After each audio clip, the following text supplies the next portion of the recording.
सरकार ये भी तय नहीं कर पाई कि भाई जाति जनगणना कराए तो हम किससे कराए। ग्रामीण विकास हाथ उठा रही है कि भाई मेरे विषय नहीं है।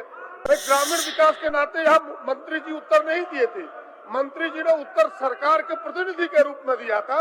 उनको सरकार को अब तक निर्णय लेना चाहिए था और सरकार अगर विधानसभा में कह करके 5 महीने तक कुंडली डाल के बैठे रहेगी तो फिर इन प्रश्नों को जो मैंने सामने लाया है उस पर भी उत्तर अगर सरकार देगी उस पर हम कैसे भरोसा करें। अध्यक्ष महोदय कि हमारे जो नेता है कांग्रेस के आदरणीय राहुल गांधी जी वो खुद जाति जनगणना के पक्षधर है, पूरी कांग्रेस पार्टी पक्षधर है, गठबंधन सरकार पक्षधर है, तो फिर सरकार ने अब तक जाति जनगणना पर क्यों निर्णय लिए।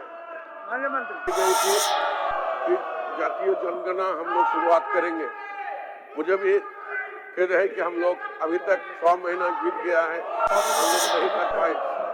निश्चित तौर पर मैं आश्वस्त करते हैं इसके संबंध में बहुत जल्द निर्णय करके जातीय जनगणना पर हम लोग आगे। माननीय सर तो माननीय प्रदीप जी का है कि गिरी रक्षा वाहिनी की बहाली अभी तक नहीं हुआ उपायुक्त। ये जातीय जनगणना कहाँ से आया? पहला विषय। एक मिनट रुकिए, अभी मुझे बोलने दिया जाए। हाँ नेक्स्ट मिनट बोलने दीजिए, इनको बोलने दीजिए। नेता सचिवालय यहाँ बैठा हुआ है जी, इतना हल्केपन से ऐसा बात कैसे किया जा सकता है?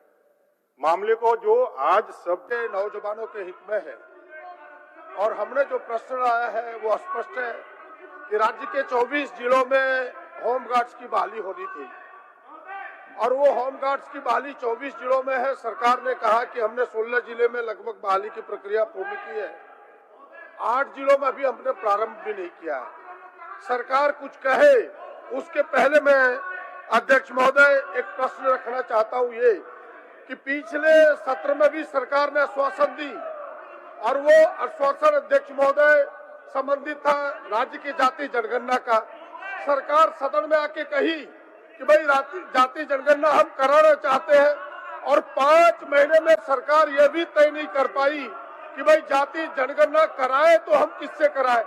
ग्रामीण विकास हाथ उठा रही है कि भाई मेरे विषय नहीं है।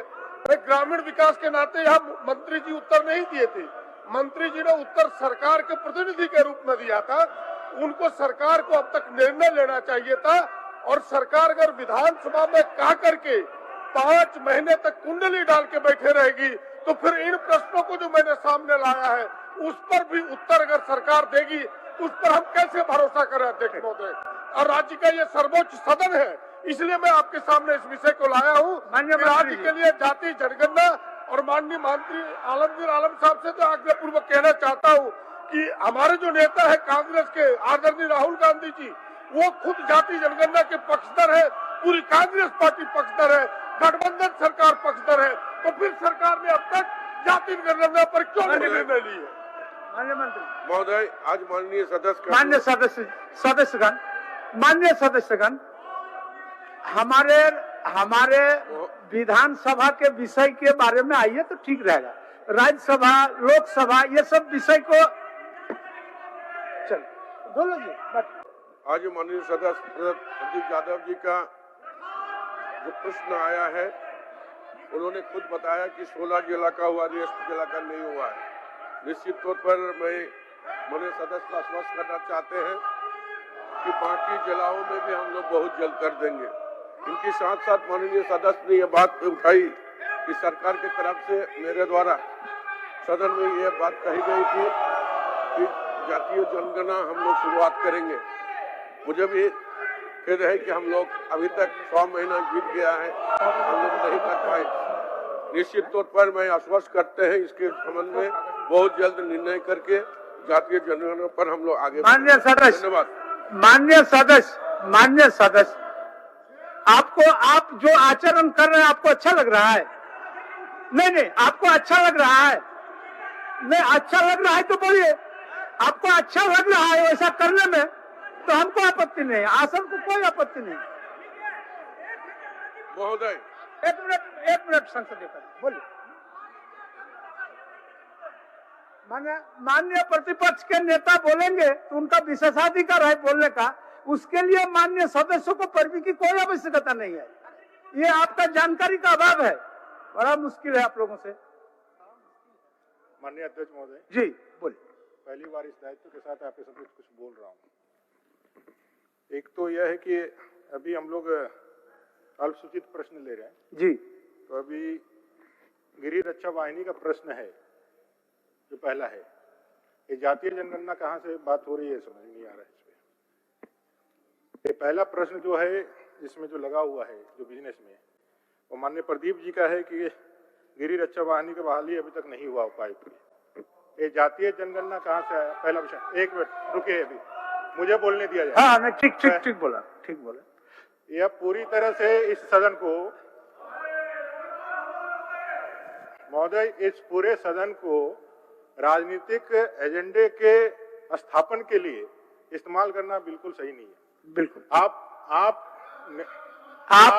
सूचना में थे क्या महोदय? नहीं, आपने कॉल किया था अल्पसूचित पे, आपने अल्पसूचित पे, मुझे बोलने दिया जाए महोदय।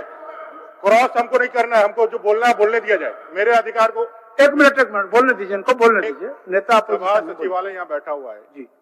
इतना हल्केपन से ऐसा बात कैसे किया जा सकता है? मामले को जो आज सब विषय जो आज इस झारखंड के सबसे समकालीन विषय है, जिसके लिए पूरा झारखंड, आपने ठीक कहा, जिन सदस्य के माध्यम घर पे जो 400 करोड़ रुपए बरामद हुए हैं वो राज्यसभा के सदस्य, लेकिन है तो झारखंड के नागरिक। वो पैसा झारखंडियों का है, जल जंगल जमीन से लूटा हुआ पैसा है। आज उस पे कार्रवाई इस राज्य सरकार, महोदय, चलिए, इस राज्य सरकार, मैं आपसे कहना चाहता हूँ, आप महोदय के जवाब देंगे। महोदय, मेरी बात को तो करने दिया जाए महोदय। एक मिनट, इनका बात को करने दीजिए। माननीय नेता प्रतिपक्ष, ठीक है, आपको भी दे रहा है, आपको 4 साल तो नहीं बोलने दिया गया महोदय, 4 मिनट तो बोलने दिया जाए। मैं ये कह रहा हूं, ये सरकार जो 4 साल 28 तारीख को पूरे करने वाली, 4 साल पूरे करने वाली है, ये सरकार को इस शीतकालीन सत्र को बड़ा करना चाहिए था। अपने 4 साल की उपलब्धियों को, अपने अचीवमेंट को जनता के सामने इस सदन को माध्यम बना करके रखना चाहिए था, लेकिन इस सरकार ने इस सदन को और छोटा कर दिया। वो तमाम बहसों से, तमाम प्रश्न उत्तर से, तमाम लोक हित के जो झारखंड के लिए असंभावी है उससे भाग रही है।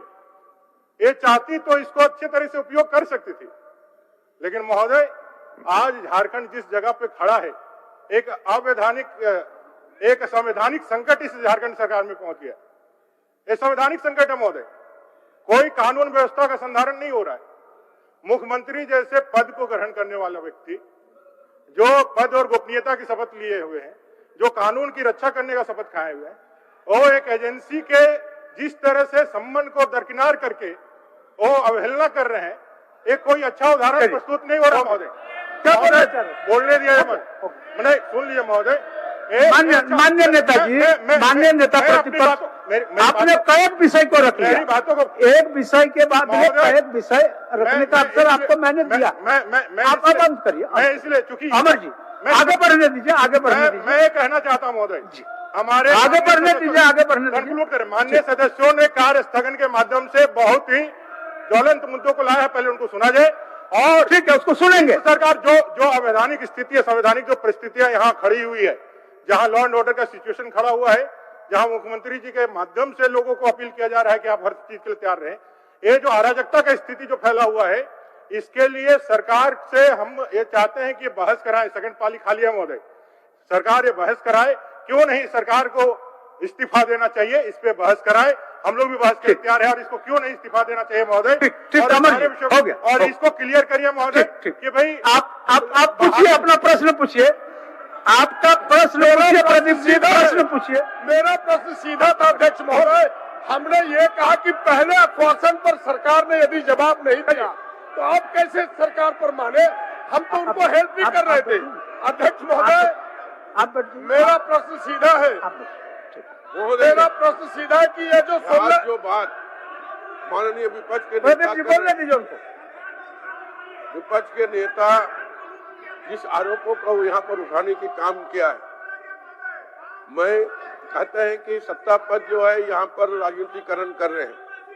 मैं 100% कहते हैं जो विपक्ष के यहाँ पर जो बैठे हैं वो शुद्ध राजनीति करते हैं विधानसभा में आकर। आज चाहे धीरज साहब का बात हो, चाहे सीएम की बात हो, ये चर्चा का मैदान नहीं है। और मैं इस बात को खुलासा करना चाहते हैं कि धीरज साहू का जो है पारिवारिक बिजनेस है। जब सिर्फ वो कांग्रेस के सांसद होने के नाते सिर्फ धीरज साहू का नाम आ रहा है, उनके पारिवारिक कारोबार है। उन्होंने आज तक आईटी ने कोई भी बात नहीं रखा है कि उनके पास कितना पैसा है, या गलत पैसा है या गलत तरीके से पैसा कमाए, वो कोई नहीं रखा है। लेकिन इन लोगों ने उस बात को कर रहे हैं। अब रही बात कि माननीय मुख्यमंत्री के बारे में बोल रहे हैं, ठीक है, वो ईडी अपने उनको समन किया है और उन ईडी को वो जवाब दे रहे हैं। फिर उस बात को यहाँ पर चर्चा का विषय क्या मारा है? यहाँ पर सदन जो है जन का जो मुद्दा उठना चाहिए और जन मुद्दा को हम लोग उसका निराकरण करने की कोशिश करेंगे। इस तरह के मुद्दा विधानसभा में नहीं आनी चाहिए। माननीय सदस्य, इन्फोर्समेंट डायरेक्टरी का या और सारा दूसरे बात सदन के अंदर से थोड़ा सा अवॉइड करना, ये हम समझते हैं जनहित का, लोकहित का और सारे लोगों का बात सदन में आ सकेगा, और इन तमाम बातों को ला करके सदन में रखिएगा। चलिए प्रदीप जी, आपका प्रश्न का जवाब पूछ लीजिए। मैं प्रश्न का ही जवाब पूछ रहा हूँ कि यह जो 16 जिले हैं उसमें कितनी रिक्तियां थी, जिनमें अब तक कितनी बहालियां हुई, और ये 8 जिले में किन कारणों से अब तक बहालियां नहीं हुई, और अब रिक्तियां वहाँ कितनी बची है। अगर ये 4 वर्ष इनको केवल बहाली की प्रक्रिया प्रारंभ करने में लगी तो सरकार हमें बताए कि इन रिक्तियों को कितने दिनों के अंदर भरेगी और कब तक बहाली आगे बढ़ेगी। 16 जिला में अभी तक हो चुका है, संख्या तो मेरे पास है नहीं, संख्या कितने लोगों का बहाली होगा उसका जवाब हम माननीय सदस्य को दे देंगे। और ये जिला छूटा हुआ है उसको भी बहुत जल्दी हम लोग करा लेंगे। महोदय, अध्यक्ष महोदय, मैं इस बात से कतई सहमत नहीं हूँ कि माननीय सदस्य को दे देंगे। मैं सदन में इस विषय को लाया हूँ, सदन में ये बातें आनी चाहिए। मुझे पता है कि इन जिन 16 जिलों की बहाली की ये बात पूर्णता की बात कर रहे हैं, वहाँ भी बहालियां अधूरी है, वहाँ भी बहालियां पूरी नहीं हुई है। मुझे पूरा यकीन है और मैं पूरी तरह से आश्वस्त हूँ। 3 जिले देवघर, गोड्डा, दुमका को तुम्हें बड़ी नजदीक से जानता हूँ, और इन 8 जिलों में बहालियां प्रारंभ भी नहीं हुई है, खुद सरकार मान रही है। और ये भी सरकार को पता होना चाहिए कि जो होम गार्ड की बहालियों में नौजवान जाते हैं 50% उनके लिए पुलिस के लिए आरक्षित होता है। उन नौजवानों के भविष्य पर भी खिलवाड़ हो रहा है। इसीलिए सरकार सदन में बताए। अध्यक्ष महोदय, कतई मैं सहमत नहीं हूँ कि कितनी बहालियां हुई, कितनी खाली है और कब तक प्रारंभ। महोदय, उत्तर में स्पष्ट है कि 16 जिला में बहाली हो चुका है, 8 जिला में अभी प्रक्रिया शुरू नहीं हुई है। माननीय सदस्य अगर कहते हैं तो इसी चलती सदन में अभी वस्तु स्थिति क्या है उनको अवगत हाउस में ही करा देंगे। माननीय सदस्य कमलेश सिंह अब हो गया। कमलेश सिंह जी। अध्यक्ष महोदय, हाँ, हमारा प्रश्न था कि वज्रपात से पलामू जिला में 2023-24 में कुछ 28,36,000 रुपये का आवंटन पलामू जिला को उपलब्ध कराया गया था, जिसका 100% व्यय किया जा चुका है। जवाब में आया है स्वीकारात्मक है। अध्यक्ष महोदय, आप बाबा धाम के हैं, आपके आसन के द्वारा पूछना चाहते हैं कि जब पशुओं और व्यक्तियों की वज्रपात में मृत्यु हो गई है और 35,35,400 रुपये की राशि का आवंटन के संदर्भ में उपायुक्त पलामू ने अपने पत्रांक 186 हाउस को व्यवस्थित 2023 पहले हाउस को व्यवस्थित करने के लिए आसन को सहयोग करें एवं प्रबंधन विभाग से पत्राचार किया है, सदस्य को परंतु 8 दिसंबर 2023 तक आवंटन प्राप्त नहीं हुआ है। अध्यक्ष महोदय, हम आपसे अपना प्रश्न दोहराना चाहते हैं कि जब मृत्यु हुए 7-8 महीना हो गया है